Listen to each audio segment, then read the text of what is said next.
Hello friends, I want to talk to you about what Satan is doing in the world so that you are not unaware. Most of Satan's efforts revolve around an attempt to undermine the truth. This truth is the centerpiece of the Christian faith and the good news about Christ. It is a call to repentant belief and obedience. Now, Satan rarely, if ever, attacks the truth directly in a way that would be overtly recognized. Rather, he attempts to undermine it by introducing a subtle counterfeit that sounds enticingly similar.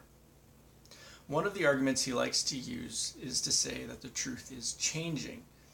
He says that we need to reintroduce or reinvent or reimagine the gospel.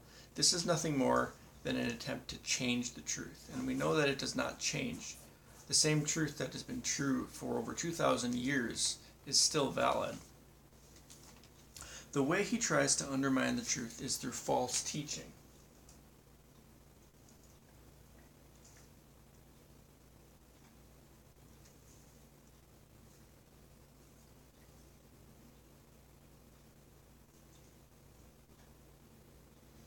And the false teaching that is present in the world comes in two forms. It is the belief mostly that humans are divine, or that we are little gods, and also that we are sinless.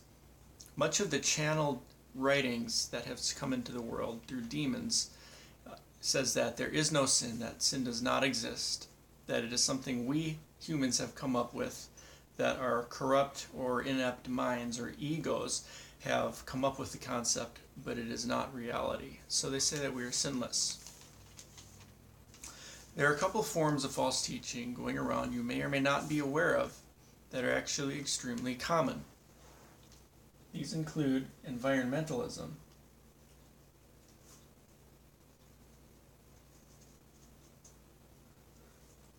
and this goes beyond saying that we should be stewards of the earth and conserve and take care of the earth, but also teaches that humans are divine, that the earth is divine, and that we should worship the earth. And if you say that, then you probably believe that worshiping the earth is the same as worshiping the inner God in yourself. Another popular one is known as interspirituality, and this is really big. This does not claim to be a religion, but it is. Interspirituality states that we should have religious dialogue, religious pluralism, and it really is the same as Hinduism, an Eastern religion.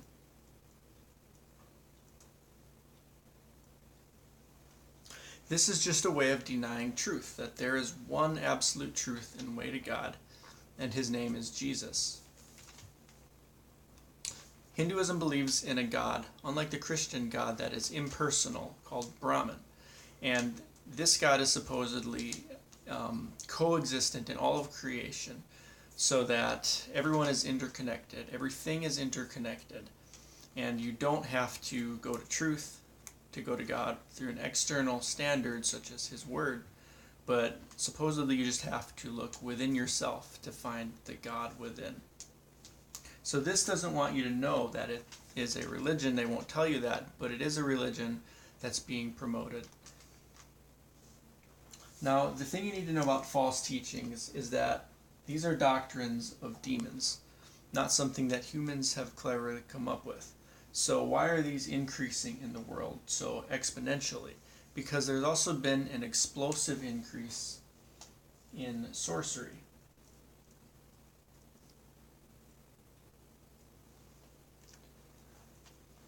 The increasing prevalence of this has led to that. Now, the Bible prohibits certain practices such as sorcery, divination, and necromancy, or summoning the dead.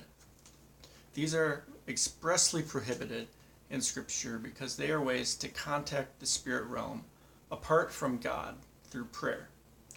And they are deeply offensive to him. They are called magic, or the magic arts, and they are the way that the satanic realm communicates with people. We are seeing a rise in various forms of magic you may or may not have heard are magic. popularly known as mindfulness, contemplative prayer, which is neither contemplative nor is it truly prayer, and yoga and other Eastern traditions. These all have in common that they seek to empty the mind, and the user enters an altered state of consciousness where they are open to contact by demons. Now, the way that truth and sorcery work is they're sort of mutually exclusive. They suppress each other. So when the light of truth enters, when it goes into a region, the gospel, the devil and his cronies have to hide. They don't want to be exposed for what they really are. But if false teaching rises in prevalence, and as it rises, and people reject the truth, they can come out of the shadows and popularize the magic arts again.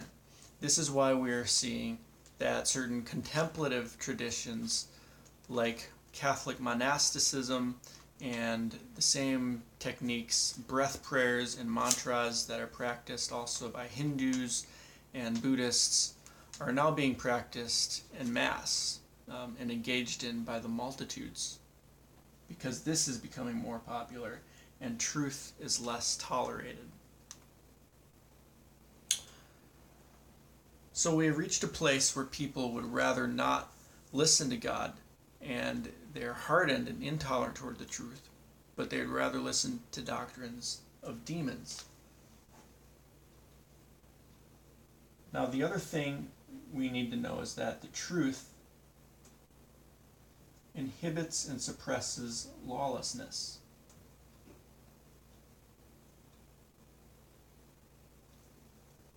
And the truth consists of laws that God has given us that are meant to keep us safe, to keep us happy. But the demons who are saying these things would say that these laws are too restrictive, that they're bad for you, they're bad for your mental health.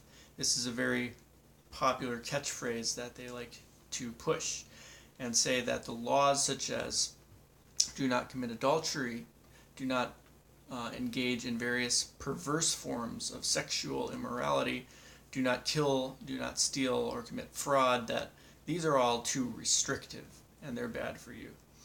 And they promote this, saying that we need to be liberated from that restrictive, dogmatic approach to God.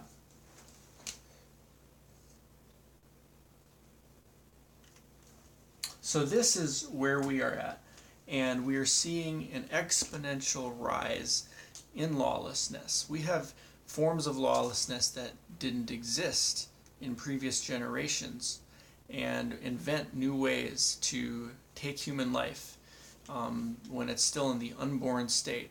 That wasn't even invented 50 years ago. And ways to commit immorality also that weren't invented, that previous generations would not even have thought of. And much of this is due to a rise in this and in false teaching.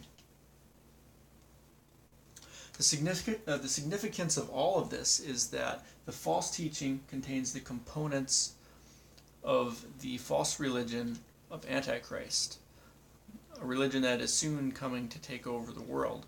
And these beliefs, the components that believe that humans are divine, that we are gods, and that we are sinless, promote the way for Antichrist and sort of pave the way for the world to worship him when he comes. The Bible warns us, actually, that the mystery of lawlessness comes before the man of lawlessness. And Jesus warned us that lawlessness would increase so much that the love of many would grow cold. The Bible also predicts that the end times are very difficult days for believers, because people have rejected the truth, and to speak up for the truth is to invite great hostility.